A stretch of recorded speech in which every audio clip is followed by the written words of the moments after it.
Hello, everyone. Welcome back to another horrific review. Here we go. This one is a bit strange. I'm still not 100% sure how I feel about it. Blood Red Sky. I found it on Netflix. Like I said, I'm going through this. I'm trying to find movies in the last couple of years, because there's been a whole disjoint, I think, with movies being created and releases, and everything's kind of got messed up. So I think there's a lot of movies that fallen through the cracks, if that makes sense. And I'm trying to scoop them up and watch stuff. Plus, there's not much coming out right now. Everything's waiting to Halloween. So this is the sort of slump period in movies, and then Halloween just be like boom, boom, boom, boom, boom, boom, loads of stuff. So we all know how it goes, and we're ready for it, and it's all good. But yeah, this one, it's a bit of a slow burner, sort of an action flick, but it's not. So to start off, we've got wee kid going to an airport.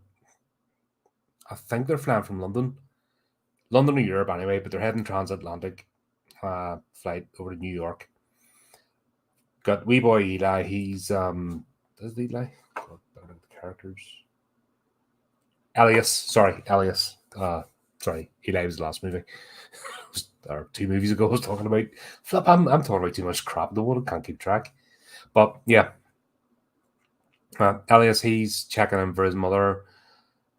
His mother's on a video call with a doctor. She's got a blood condition. By the way, by the title and stuff, this is a vampire movie. So that's her blood condition. Not really giving away much spoilers there, but she's found a doctor that can help her with a transfusion, apparently, and get that sorted. So that's what she's doing, traveling over. But strange having the wee kid, check in and stuff. You've just done the later flight, so I know they're setting up a scene, but it's a bit weird. We could have done a hotel room or something, or doing the video call and then heading to the airport. It's a bit weird. But then what they wanted to do was set up the son meeting Farid, I think it is. This guy, apparently he's going to a conference. Elias, sorry, is confident kid, introduces himself. He's highly intelligent. That's what they're bringing in. He just introduces himself. Farad helps him with the bag. That's what it is, checking in. But she's leaving your kids to flip and carry big suitcases. I know I'm no fan of kids, but that's a bit much. Here, kid, you go and check the bags in. Right, okay. And they're bloody heavy, and you can barely lift it up onto the scale. But we'll glance past that. It's just set up to meet Farad anyway, the character. So he's supposed to be going over for an engineering conference. On flight, yada yada yada. And then we're seeing nudge, nudge, wink, wink between people getting on the, nefarious type stuff. Looking, so you kind of know it's going to be a hijack. That's the kind of theme of the movie anyway. But you see us all getting set up. And then flight takes off. Boom. Everything comes to, so it turns out there's 4 people in the crew. They've had the ground crew involved because they've hidden weapons on board. The co-pilot is involved. And it's a whole team of about 8 blokes, carrying this hijack. And that's what they do. Turns out Elias won't do as he's told. He's I don't know. He's a hard kid. You're trying to have a bit of a funny, but his mother says sit still, and he tries running about and stuff. Gets a bit annoying. And then what happens is he runs. She goes to catch him. She gets shot. That's it. And she gets dumped down the cargo hold. What they've done is we find out with Farid, and there's 2 other guys. Sorry. Effectively, they've been invited to this conference. Turns out it's a setup because they wanted to look like Islamic extremists have hijacked the plane. They've actually got them to they're reading out something. Farid tries to write something different. There's an Egyptian guy who apparently doesn't speak Arabic. Sorry, of Egyptian origin, but doesn't speak Arabic. So he couldn't read out the start, and good scene actually. They did it terrified. Dominic Purcell's in this. He's like the most well-known character, and you know him. He normally plays the thug or whatever else, gives solid performances. So he's just doing the usual. I've no problem with any of the cast or anything. I mean, they all give their kind of performances, so that's cool. Yeah. So he, the first guy couldn't read out. Farag takes it and then he tries to put in "we've been made," speaking in Arabic. Oh, we've been made to say this. So the first guy gets shot, and then we find out that Donald Purcell's character can speak Arabic fluently. So he's, they've all this set up to read out their ransom, and they're recording it. So this goes on. Turns out this is all a scam. They want to make it look like a terrorist attack because they want the plane to crash, and it's all about messing with the stock market and that. Which, in today's day and age, you can actually friggin' believe it. Before that would have been incomprehensible. You just think it was mad people. But when you see the way these banker types are, and the fact that nothing's ever enough for them, and they're just hateful, horrible people, you can understand they would actually quite happily crash a plane just to get a few more points in the stock market. It's, I think that's the kind of sad, tragic thing about this movie is it actually highlights right in your face that no, this isn't fantasy. This isn't over the top anymore. This is actually completely believable. God, we've had these absolute filth. They're happy for war to go on now, and it's always been that way. But I mean, it's really hyped up that these people are just happy to destroy lives. And the thing is, it's not even real money they're playing with because they don't get a bigger mansion. They don't get anything. They just get more points on a spreadsheet. And the whole mentality, I think that's why I've neglected my career over the years because I do not want to interact with these sort of people. I don't want to swim in them circles. Even middle management is disgusting. The sort of people who go into middle management. I have no interest.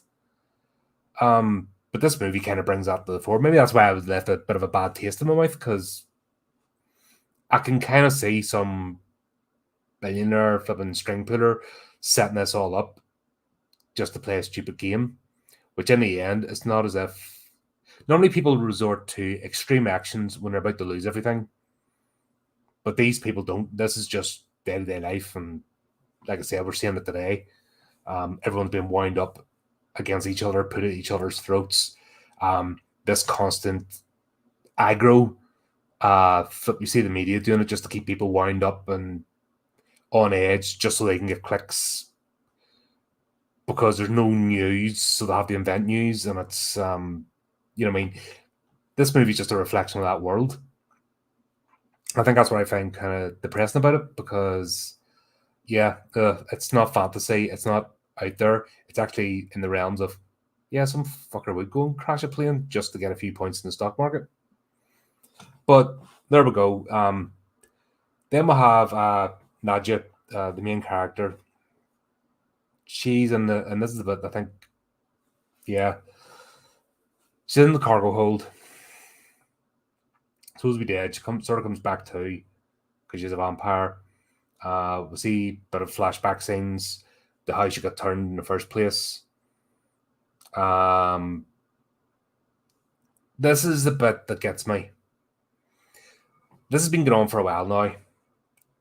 They're mixing the vampire genre with the zombie genre.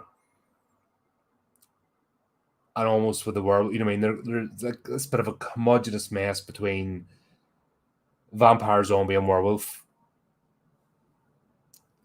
And they're making the vampires like mindless beasts. And to me, the vampire, I like the traditional vampire. I like the idea of seduction, winning people over, turning people voluntarily. I like the idea that a vampire can feed and kill its prey, but the actual aspect of turning someone is a complicated process and requires a level of mastery. Not you just get bitten and that's it, you're a vampire. This is where the mix of genres and it annoys me a bit. And I'm an old fart, maybe, but a traditionalist horror fan. Imagine that. I want my traditions and my fantasy stuff. But I just think what they're doing is, yeah, they're trying to break, with this constant need to try and break new ground. What they're doing is making everything homogenous. You can barely tell the difference now between a vampire, zombie, or werewolf movie. I talked about it in how they didn't look like werewolves. They looked like, you could almost take a character out of that movie, stick it in this film. God, what was another one? Have I reviewed a zombie movie recently? I think the last time was The Sadness. We're going to be doing one then next month anyway, but we're going to look at Dawn of the Dead. But I was talking about the difference between zombie and infected, you know, splitting the two genres up. And this is what we're seeing now. I think that's what I find disappointing. Sorry, just trying to collect with thoughts of the joys of going live and not reading from a script, but that's what we're all about. Yeah, they've kind of made this a bit of a hodgepodge mess. So you don't have your distinct vampire character anymore. You don't have your distinct zombie character anymore. You don't have your distinct werewolf character anymore. And they're blended in, and the movies are just becoming generic. They're just becoming generic infected movies. You get bit, turn into monster, woo. But back to the story. Nadja's in the plot, or sorry, in the cargo hold. She comes up. There's dogs and kennels. Instantly pisses me off. Don't kill the dog. Do whatever you want to people. I just, you know, I'm an animal lover. What can I say? But yeah, she kills a small one. One of the guys goes down to set off a bomb, but she needs obviously blood to get her strength back. Kills the wee Pomeranian type thing. She goes, kills the guy that was setting the bomb, and then she sets up the flipping pit bull to take the fall for it. And I'm just like, oh, you bitch. Because then the rest of them come down, discover, and then because the wee dog's been killed, and the guy and have a pit bull out going, huh? And obviously you don't see it getting shot, but still, fuck off. I think that's what put me off. She's sneaky and twisted, and if you do that to dogs, man, then sorry, you've no you're no hero to me. Stuff you. Her vampire is very disappointing. So you don't get, and that's what I'm saying about the mixing of the genres. She's more like a slightly stronger zombie version of herself, as opposed to proper vampire. And plus, she's an experienced vampire, so it's not like she's just been turned. So I can get the vampire having a ravenous hunger, but as we see later on, it doesn't make any sense. You know, it's a vampire, yeah, has the thirst. That's the whole point. But a vampire can be sated. It doesn't just. It's not a zombie. Just eats and eats and eats and eats till it's, you know, completely. It eats until its hunger sated. It replenishes its strength. You know, and then it's a human. You know what I mean? It's a thinking being. This, they turn them into zombies, vampire zombie hybrid. You know, like I said, the generic infected monster, which is starting to get my nerves a bit because it's cheap, it's lazy, and the whole point of horror is the antagonist, the beast, is a character on its own. If you don't have a good antagonistic character, there's nothing for the heroes to band against. It's not terrifying. It's not enjoyable. And this is where it, you know, falls apart. So she goes up against these guys who are obviously trained mercenaries. She doesn't really get to, you know what I mean? There's better running forward and trying to free people, because what they're effectively doing is they've took the crew, the passengers hostage, they've bundled together, they've got the recording, they've put the plane in autopilot, and then they're basically going to bug out. So once it hits over a certain set of coordinates, they're jumping out of the plane, and then the plane's going to, you know, crash in New York. That sort of thing. That's basically what their plan is. They start off to do that, and then effectively Nadja gives herself away. So then they'll start to go and investigate. So where they have just, you know, I mean, this movie would have been over, I suppose, if the plane had they had just jumped out of the plane and carried on. It would have happened. Oh yeah, the whole scene at the start. The scene at the start is the plane landing, in the UK, and the army coming around. So they're kind of skipped back in time as to how the plane's doing that. So it's not really a spoiler, but one thing that pisses me off, if you're going to do the British Army, do it right. British Army do not salute unless wearing headdress. So freaking get up and stand the attention. You brace yourself for the attention. If you're not wearing regimental headdress, you don't salute. And I do believe that's all branches. So Navy, unless you're wearing headdress, you don't salute. Air Force, unless you're wearing headdress, you don't salute. What you do instead is, if you're not wearing headdress, you brace up the attention. Job done. This whole thing of copying American style, fucking throwing salutes up left, right, and center, and fucking wavy hands like that shit, fucking throwing them left, right, and center like arseholes, really winds me up when they apply it to the British Army. Fuck off. Sorry, but piss off. I'm sick of movie, especially it really takes about 20 seconds to listen to gobshite like me to go, nah, you don't do that. Do it this way instead. Job done.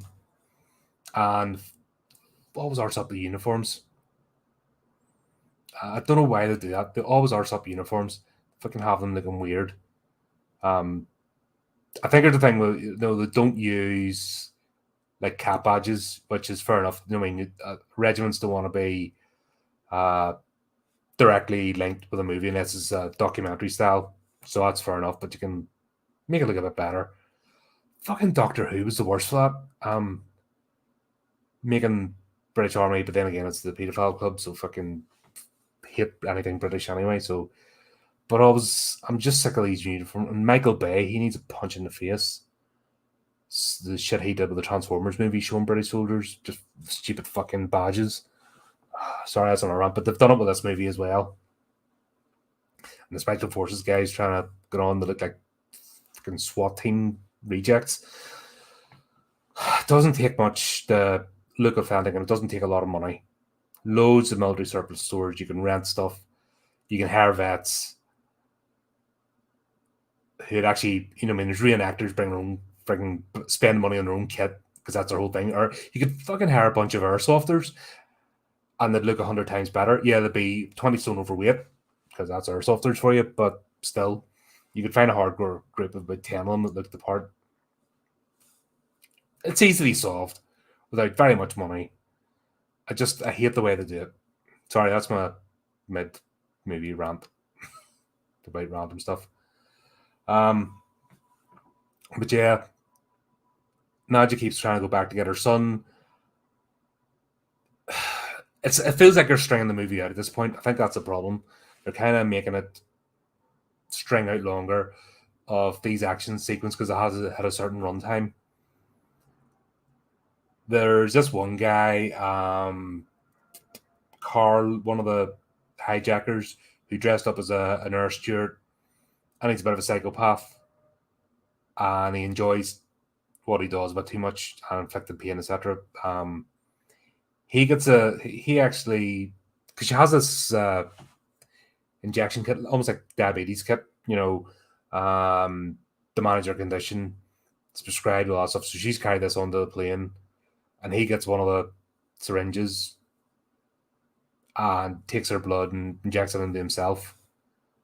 And then that starts the whole getting everybody turned into vampire / zombie type things because they just turn into mindless killers, lose their ability to speak and just, and it's just like, come on, make your mind up. But they're still affected by the sun. And now because they use a UV torch to fight them off. And yeah, I'm struggling here because I've just realized thinking back in this movie, it was just a lot of filler.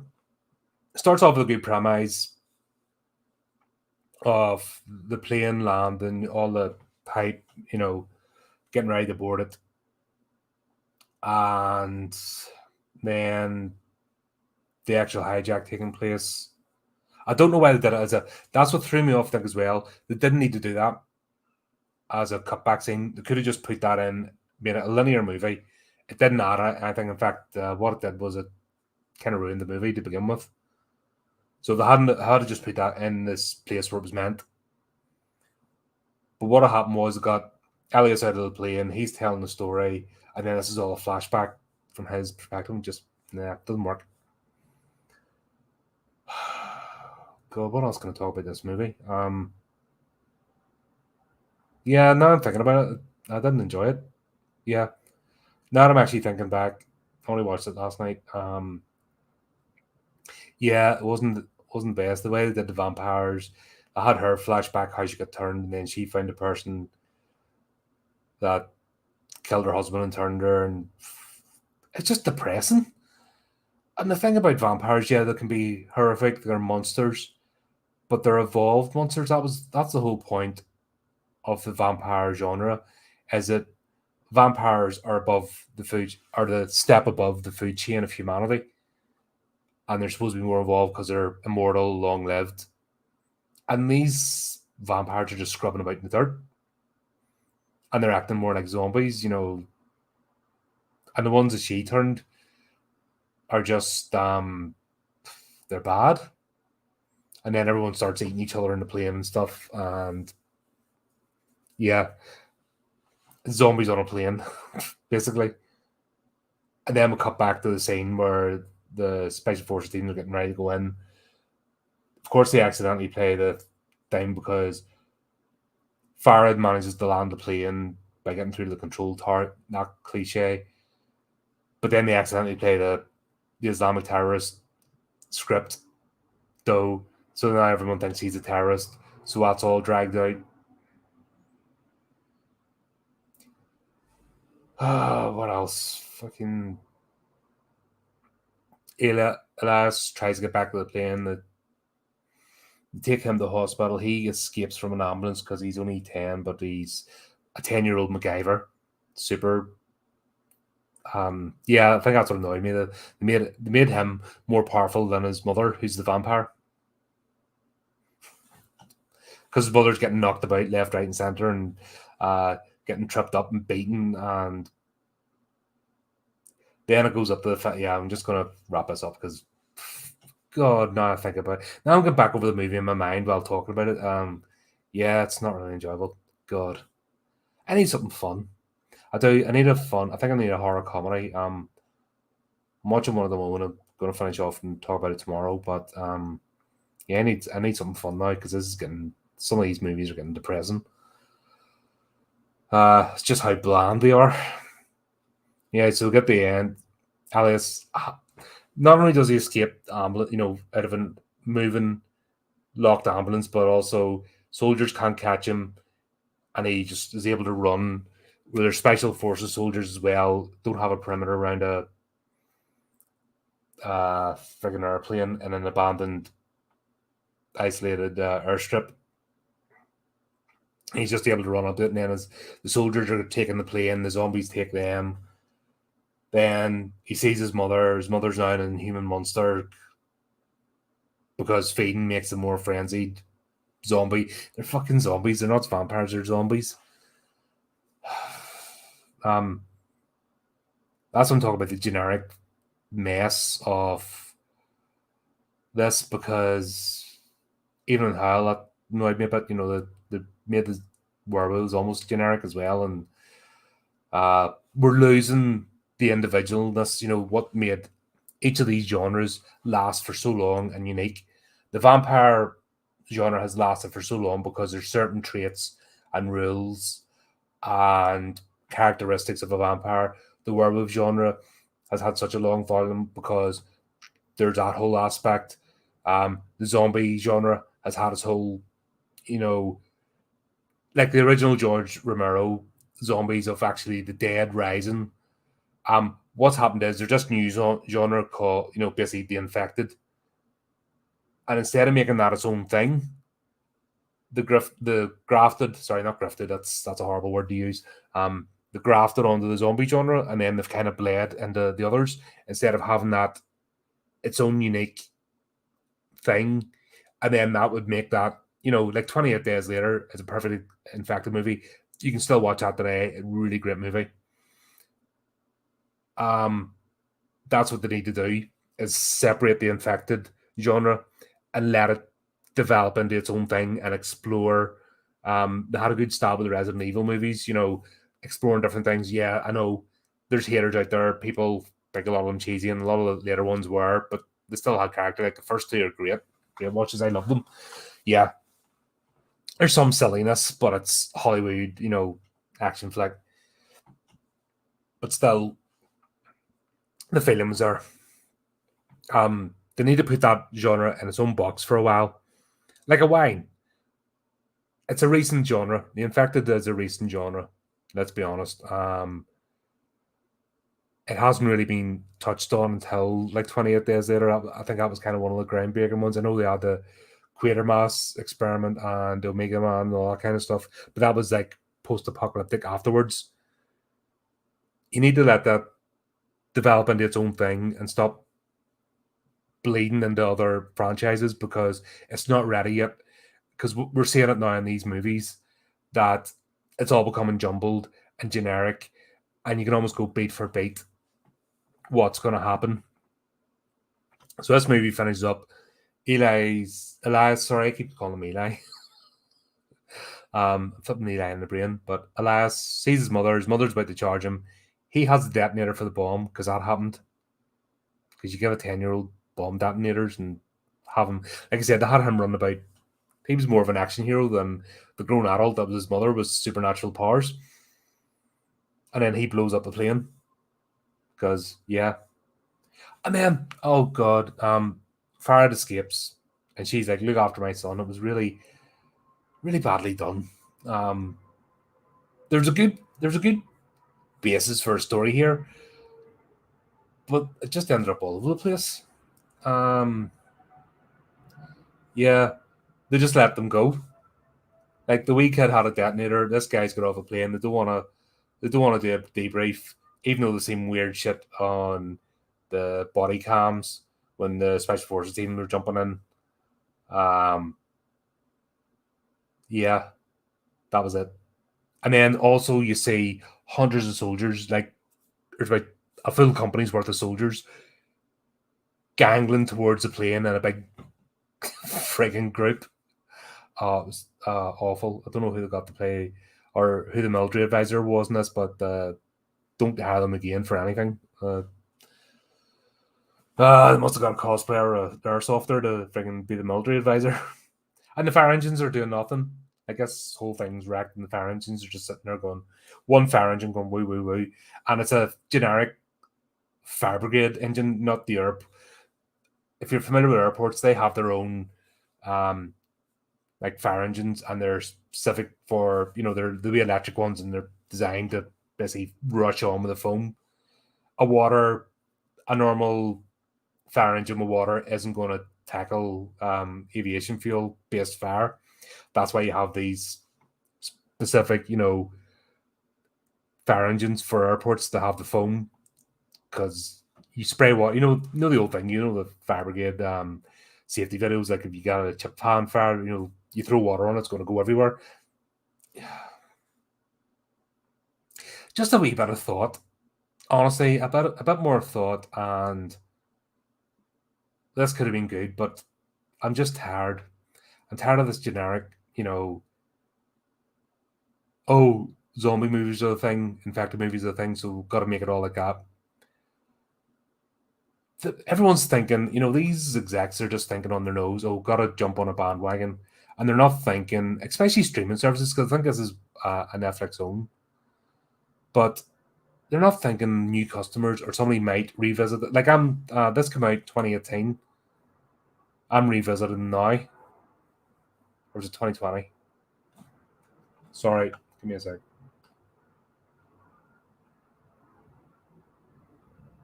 2021, yeah, it was last year, so it's pretty recent. My apologies. I'm getting mixed up with dates. That's the joys of being old and having a memory lapses and things. But yeah, this only came out last year.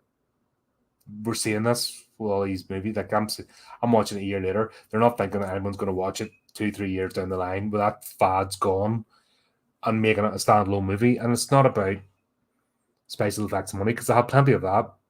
It's just stick to the lore. Use the lore as a benchmark and play with it. But you're going off all over the place, and everything's just become bland and corporate. You know what I mean? This has corporate blandness all over it.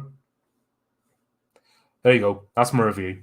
So I was, yeah, usually I realize about a lot of these movies I watch and I forget about them like an hour later because, yeah, I think they're designed you just watch them and forget about them. You know, they're not really much heart put in them. This is the fast food chain of horror movies. Guys, do me a favor, just give me some suggestions, please. I'm looking for stuff within the last 2 to 3 years that maybe um missed the cinema release and is maybe not as well known as like the big titles. You know, I don't want to talk about the Conjuring series because I've already done it. You know, what I mean, it just I'm trying to find all these little movies that have popped about, and maybe we can find some gems. So if you've got any suggestions, leave them in the comments, please. And wherever you find this video, because I know I'm streaming all over the show and post the links. But yeah, leave a comment, please. Give us some suggestions. Have a look, and hopefully, we'll find some good ones. Cheer yourselves up a bit. But there you go. Hope you enjoyed it. Until next time, folks. Then keep it creepy, keep it horrific.